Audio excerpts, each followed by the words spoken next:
the topic that I chose to discuss today are the stages of relational interaction. Now, relational interaction is interaction between different types of relationships like acquaintances, family, friends, friends in general, boyfriend, girlfriend, and husband and wife, that type of stuff.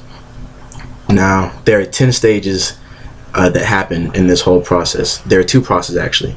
There's the coming together process and there's the coming apart process. Now, in the first process, there are 5 stages that happen. The first one is the initiating process, when you talk to someone, you say your name, nice to meet you. The second one is the experimenting process.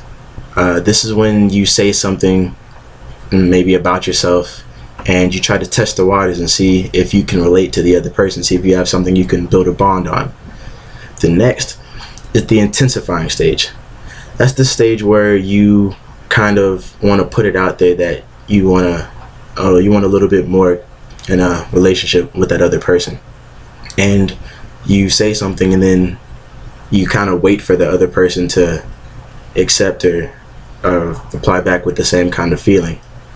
And then if she does or he does say that they want more, then you move on towards the integrating stage. Like whenever two people come together and they start becoming known as the same person. Like if you have friends who start dating and then you start referring them to them both together. A good example would be opening a bank account, a joint bank account. Send both of y'all's names, you're coming together. Then the last stage of coming together is bonding. So it's basically any kind of union that happens, whether it be a wedding, a civic union, a bonding ceremony, all that type of stuff. Now, that also being said, the bonding rituals that happen also end up being annulled or reversed later on because the relationships don't work out. Sometimes it's because there wasn't enough time spent in the experimenting or integrating phases. Either way, whenever people start coming apart in relationships, this is the second process. Whenever they start moving away, they start in a process, and they start in the differentiating stage. That stage is where people kind of start to pull back from the other person. Like if y'all both had friends that y'all met together, but one person knew them first, they'll say, I'm gonna go hang out with my friends instead of saying our friends. It becomes my and I kind of thing instead of a we and our. Then after that, it goes to the circumscribing stage, which is basically like setting boundaries. And once you start setting boundaries, communication starts becoming much harder in this setting, because they or the person going through the stage will start saying things like, I don't want to talk about it anymore, or just let me be. And they'll start distancing themselves from that other person. They'll start building a barrier. And stuff like that causes a communicative barrier that puts stress on the relationship.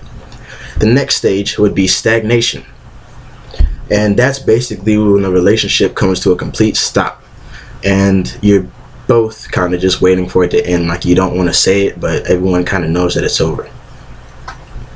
After that, it moves to the avoiding stage. And the avoiding stage is what usually happens with people in today's generations whenever they kind of don't want to be in a relationship anymore. They kind of start avoiding that person, and you don't see them anymore around, and they start using different excuses, and inevitably it all leads to the final stage of the coming apart, which is terminating, in which the relationship basically comes to an end after altercation or just a discussion between people. And terminating can happen after 2 days, after you meet somebody and you try to make an advance but the other person shuts you down. It can happen after 20 years. Long marriages can end at any moment, and that's still included in the terminating stage. I myself personally have had my experience with these stages. I actually experienced all of them. Back when I was in high school, I ended up dating one of my best friends, and when I first met her, I got her name, I got her number, and I started talking to her, of course. Then we became closer over the years, and by the senior year we started dating. And she, coming towards my graduation, I was a senior and she was still a junior, she started getting distant from me. She started going through the stages of coming apart, she started differentiating from me. And then she eventually started blocking herself off from me in general. I would ask her what she was going through, what she was feeling, and she wouldn't want to talk about it, or she would dismiss it as nothing and change the subject to something else. Eventually, come like a month before graduation, it got to a point to where I kind of could feel that the relationship was over, and she had been avoiding me, and I could tell that she didn't want to be with me.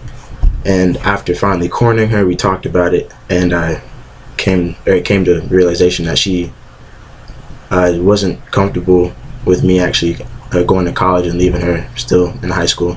And so she wasn't comfortable with the distance that we were going to have, and so we ended up breaking off the relationship.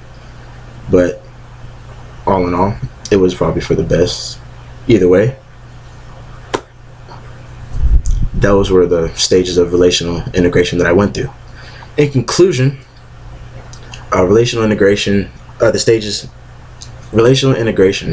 is a model, and it lists the stages that all people go through when meeting someone and building a relationship, and as well as listing out the stages that happen when you meet someone and build someone up, it also tells you about the stages that happen whenever people break down and go apart.